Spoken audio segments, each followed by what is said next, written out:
राहुल गांधी को लगा बड़ा झटका, महाकुंभ में शंकराचार्यों ने लिया बड़ा फैसला।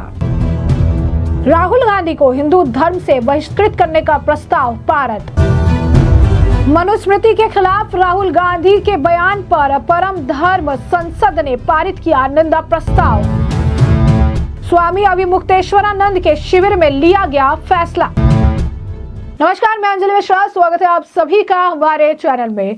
राहुल गांधी की मुश्किलें लगातार बढ़ती नजर आ रही है। एक तरफ तो चुनावों में हार का जो मुख है उन्हें देखना पड़ रहा है और दूसरी तरफ अपने बयानों को लेकर भी अब वो परेशानी में पड़ते नजर आ रहे हैं, जिसके बाद अब महाकुंभ के संतों ने अब राहुल गांधी को हिंदू मानने से भी इनकार कर दिया है। जी हाँ, बिल्कुल सही सुना आपने। महाकुंभ के शंकराचार्यों ने अब ये बड़ा फैसला ले लिया है कि राहुल गांधी को हिंदू धर्म से ही बहिष्कृत कर दिया जाएगा और इसके लिए उन्होंने बस 1 महीने का वक्त दिया है राहुल गांधी को।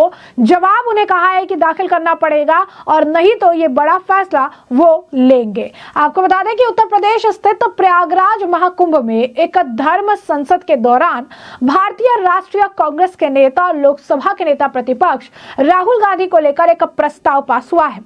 उनके एक बयान को लेकर कहा गया कि उस बयान से पीड़ा हुई सोशल मीडिया साइट इंस्टाग्राम पर भी शंकराचार्य स्वामी अविमुक्तेश्वरानंद सरस्वती के आधिकारिक हैंडल से एक वीडियो भी पोस्ट करते हुए लिखा गया कि राहुल गांधी 1 महीने के भीतर अपना पक्ष परम धर्म संसद के समक्ष रखे। ऐसा ना करने पर उन्हें हिंदू धर्म से बहिष्कृत करने की घोषणा की जाएगी, यानी हिंदू धर्म से उन्हें बहिष्कृत जो है किया जाएगा। जानकारी के अनुसार धर्म संसद में राहुल गांधी के उस बयान की चर्चा हुई जिसमें कांग्रेस नेता मनुस्मृति को लेकर अपनी बात रख रहे हैं। राहुल गांधी ने यह बयान लोकसभा में हाथरस गैंग रेप की घटना का जिक्र करते हुए दिया था। उन्होंने इस घटना को लेकर कहा था कि जिसने ये कृत्य किया वो बाहर घूम रहे हैं और लड़की का परिवार अपने घर में बंद है। लड़की का परिवार बाहर नहीं जा सकता है। क्योंकि जो अपराधी है वो उन्हें डराते धमकाते हैं। राहुल गांधी ने कहा था कि यह संविधान में कहाँ लिखा है कि जो बलात्कार करते हैं वो बाहर घूमे और जिसका रेप हुआ है वो घर में रहे। राहुल गांधी ने कहा था कि ये आपकी किताब मनुस्मृति में लिखा होगा लेकिन संविधान में नहीं लिखा, यानी मनुस्मृति को लेकर उन्होंने साफ कह दिया था कि जो बलात्कारी है उनको संरक्षण देने का काम जो है मनुस्मृति करती है।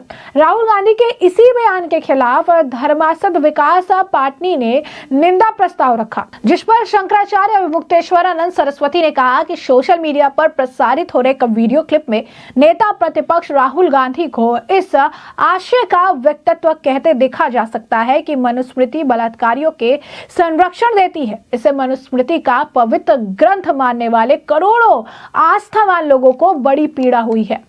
उनकी ओर से धर्मासद विकास पाटसनी ने निंदा प्रस्ताव रखा है।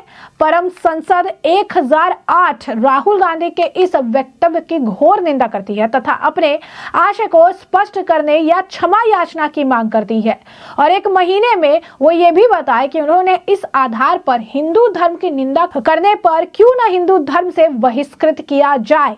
शंकराचार्य ने यह भी कहा कि महीने भर के अंदर अगर राहुल गांधी ने अपना पक्ष नहीं रखा तो उनको हिंदू धर्म से बहिष्कृत कर दिया जाएगा। तो उत्तर प्रदेश स्थित प्रयागराज महाकुंभ में शंकराचार्य स्वामी अविमुक्तेश्वरानंद सरस्वती की अगुवाई में हुई परम धर्म संसद में लोकसभा के नेता प्रतिपक्ष राहुल गांधी को हिंदू धर्म से बाहर करने की मांग उठी है।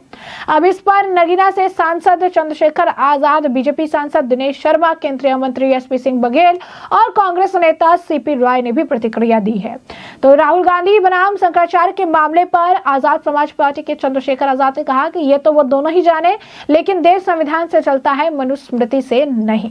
वहीं बीजेपी के राज्यसभा सांसद दिनेश शर्मा राहुल गांधी को शंकराचार्य अविमुक्तेश्वरानंद के बयान पर उन्होंने कहा कि पूज्य संतों पर दूसरी प्रतिक्रिया नहीं देनी चाहिए।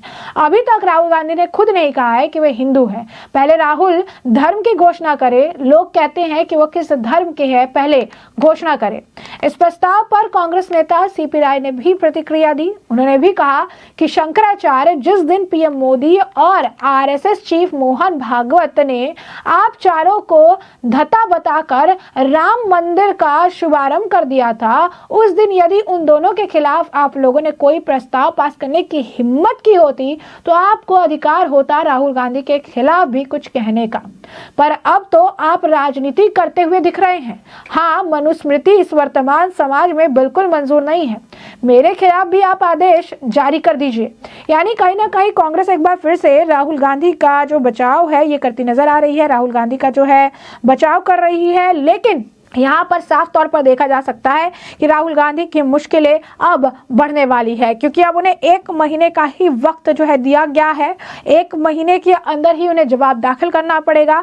उसके बाद अगर वो ऐसा नहीं कर पाते हैं, अगर वो माफ़ी नहीं मांगते अपने बयान को लेकर, अगर वो जवाब नहीं देते हैं कि क्यों इस तरीके के बयान उनके द्वारा दिए गए और इस तरीके के बयान देने को लेकर उनके खिलाफ क्यों एक्शन नहीं लिया जाए, तो राहुल गांधी के खिलाफ ये कड़े जो एक्शन है वो लिए जाएंगे। राहुल गांधी को हिंदू धर्म से बहिष्कृत जो है करने का, अगर आप कहेंगे कि फैसला लिया जाएगा। एक निंदा प्रस्ताव पारित किया गया और जैसा कि हमने आपको बताया कि अभी मुक्तेश्वरानंद साफ तौर पर ये बयान दे रही है, बातें कह रही हैं कि जिस तरीके के चीज राहुल गांधी ने कही वो बिल्कुल भी अस्वीकार्य है। इस तरीके के बयान उन्हें नहीं देने चाहिए और राहुल गांधी अगर ऐसा बयान देते हैं तो उसके लिए उनको स्पष्टीकरण भी देना होगा कि इस तरीके के बयान मनुस्मृति को लेकर उनके द्वारा क्यों दिया गया, कि कुछ लोग जो उसे मानते हैं वो राहुल गांधी के बयान से काफी ज्यादा आहत हुए हैं।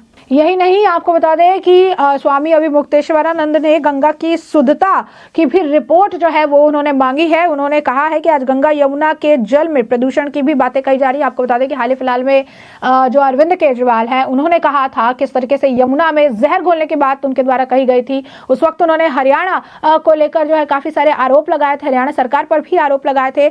अब इस बीच उनको लेकर भी इस पर उन्होंने बयान दिया है और उन्होंने ये कहा है कि कुछ घाट है उसे भी चिन्हित किया जाए और वहां की जो पानी की जांच है वो भी की जाए, क्योंकि इस तरीके के आरोप भी लगाए जा रहे हैं। जनता को जो है इन पानी का इस्तेमाल किया जाता है, जनता इसमें जाती है और ऐसे में इसकी पानी की जो शुद्धता है वो भी पता होनी चाहिए। यही नहीं, आपको बता दें कि जो अभी मुक्तेश्वरानंद है हाल ही फिलहाल में एक और अपने बयान के वजह से चर्चा में आए थे। जब महाकुंभ में भगदड़ का मामला आया था तो उस वक्त उन्होंने सीएम योगी आदित्यनाथ से इस्तीफा मांग लिया था।